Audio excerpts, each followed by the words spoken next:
Assalamualaikum warahmatullahi wabarakatuh. Pada video kali ini kita akan membahas tentang storyboard.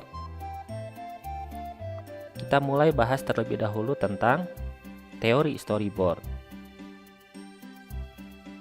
Apa itu definisi storyboard? Storyboard adalah suatu sketsa gambar yang disusun secara berurutan sesuai naskah cerita. Maka pembuat cerita dapat menyampaikan ide cerita secara lebih mudah kepada orang lain. Menurut beberapa pakar, misalnya Halas, dia berpendapat bahwa storyboard adalah rangkaian gambar yang dibuat secara manual untuk memberikan gambaran atau penjelasan tentang suatu jalan cerita. Luther berpendapat storyboard adalah deskripsi pada setiap scene yang bertujuan untuk menjelaskan atau menggambarkan objek multimedia dan perilaku dengan jelas. Cristiano berpendapat storyboard adalah suatu outline atau draft dari sebuah produksi berupa gambar-gambar yang beruntun. Sehingga penggunaan storyboard bermanfaat bagi pembuat atau pengembang multimedia, pemilik multimedia, dan sponsor. Sehingga penggunaan storyboard bermanfaat bagi pembuat atau pengembang multimedia, pemilik multimedia, dan sponsor. Fungsi storyboard.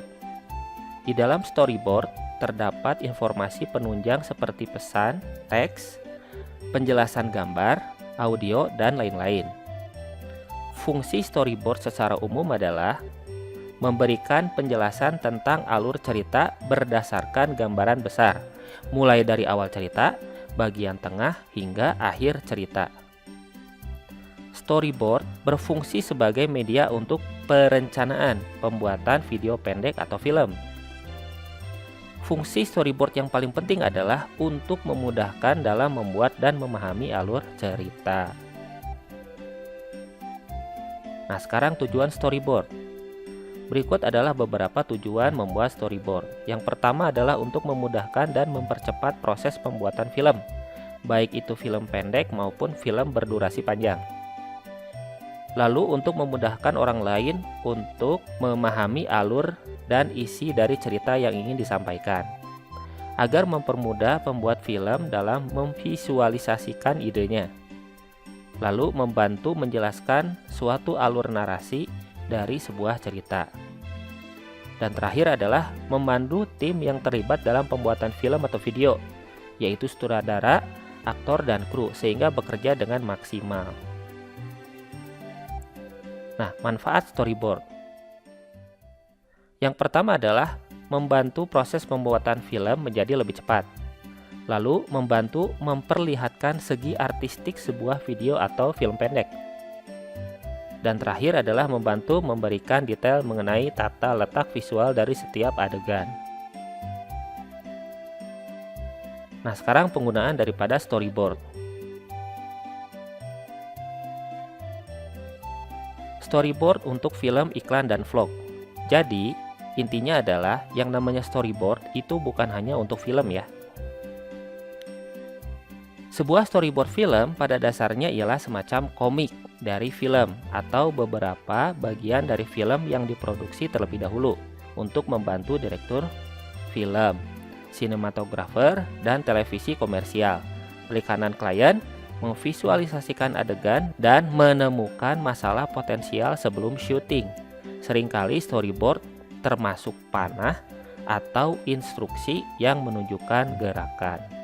Ya, jadi yang namanya storyboard ya itu adalah yang versi komiknya.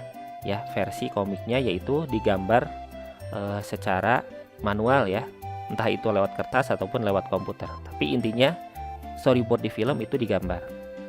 Nah, terkadang dalam perfilman bisa jadi menggunakan photoboard. Nah, kalau photoboard itu apa? Pada dasarnya photoboard itu adalah storyboard, tapi menggunakan versi foto. Contohnya teman-teman bisa lihat di posisi sebelah kiri dan posisi sebelah kanan. Yang sebelah kiri adalah contoh storyboard film, sebelah kanan adalah contoh photoboard film. Ya, film atau iklan atau vlog sama saja. Lalu ada juga storyboard animasi. Nah, sederhananya ya, tidak ada perbedaan antara storyboard film maupun animasi. Hanya saja animasi hanya menggunakan storyboard versi komik. Boleh saja ditambahkan narasi, animasi, sound effect, musik, dan lain-lain yang dapat mempermudah animator. Lalu ada juga storyboard aplikasi multimedia. Storyboard juga sebenarnya bisa digunakan untuk menjelaskan aplikasi multimedia pembelajaran. Storyboard tentu saja dibuat sebelum membuat aplikasi. Jadi ketika nanti membuat aplikasi, itu berdasarkan storyboard yang sudah disusun terlebih dahulu. Kalau di sistem informasi, mungkin istilahnya namanya adalah rancangan input-output ya. Jadi kan sebelum kita membuat program, kita menggambar dulu tuh yang versi hitam putihnya, baru kita membuat program berdasarkan rancangan yang sudah digambar. Kurang lebih seperti itu cara kerjanya. Hanya saja kalau di multimedia itu disebutnya adalah storyboard. Nah, sekarang contoh penggunaan dari storyboard.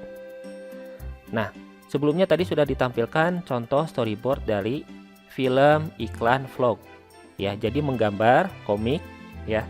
Di sini dikasih nama frame 1, frame 2 dan seterusnya. Oh ya, sekedar informasi bahwa yang namanya storyboard, kalau teman-teman searching di internet atau nyari di buku dan segala macam, yang namanya storyboard itu tidak ada patokan khusus.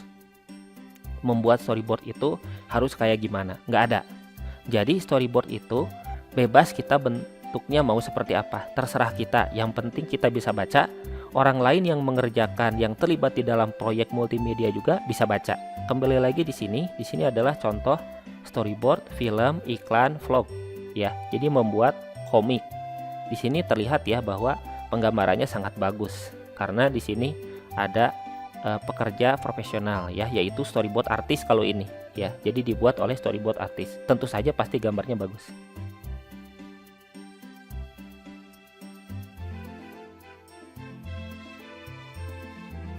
Storyboard yang tadi itu saya ambil dari sini ya, dari iklan close up. Kalau teman-teman mau lihat itu bentuk videonya seperti apa, klik aja yang ini, tombol play yang ada di tengah. Oke, silakan ditonton saja ya. Ini iklan durasinya 1 menit dan storyboardnya panjang sekali ternyata teman-teman. Oke, lalu ada juga ini ya.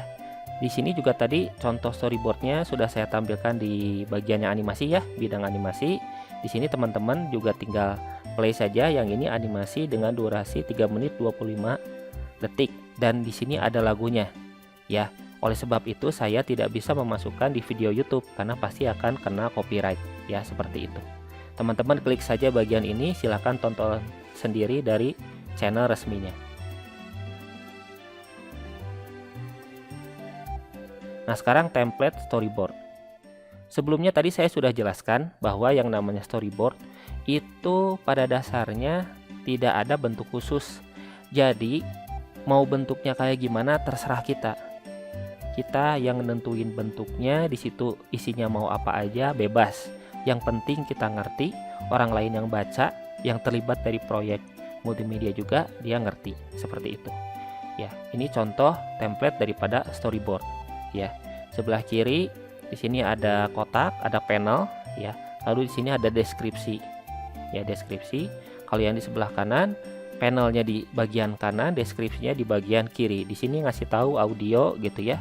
Your audio description. Di sini juga jenis daripada shootnya, apakah long shoot, medium shoot, ya dan seterusnya gitu ya. Terus di sini adalah shoot nomor berapa. Lalu deskripsi dari videonya. Oke. Nah, lalu juga yang ini ya, ini juga masih storyboard film ya. Ini masih storyboard film, dimana di sini ada scene ya, lalu shoot nomor berapa dan deskripsinya di bagian sini. Kalau ini biasanya ditulisnya agak singkat ya, beda seperti yang tadi sedikit detail karena desainnya agak banyak, desain untuk menjelaskan daripada deskripsinya. Oke, di sebelah kanan ini bisa digunakan untuk storyboard film, vlog, termasuk animasi ya, termasuk animasi dan juga termasuk video tutorial. Itu bisa membuat storyboard yang ini ya, template storyboard yang ini. Oke, lalu di sebelah kiri di sini ada judul, ya. Judul, lalu nomor halamannya, lalu ada sheet nomor berapa, shoot nomor berapa, dan deskripsinya. Ya, lalu di sebelah kanan di sini ada shoot keberapa, action, dialog, efek. Ya, seperti itu. Sekedar bercerita saja ya. Waktu dulu ujian BNSP ketika ada soal tentang storyboard, ya, soal tentang storyboard, di situ di versi BNSP yang dipakai adalah yang sebelah kanan. Ya, tapi di sini bukan shoot tapi scene. Ya, scene nomor berapa gitu ya, scene 1, scene 2, scene 3, terus di sini actionnya apa, dialognya apa, dan efek yang digunakan apa saja. Misalnya transisi segala macam gitu ya. Oke.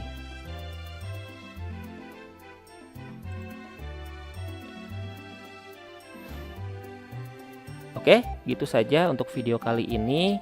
Kita akan sambung kepada cara pembuatan storyboard ya. Oke, sampai jumpa. Terima kasih atas perhatiannya. Mohon maaf jika ada salah kata. Wassalamualaikum warahmatullahi wabarakatuh.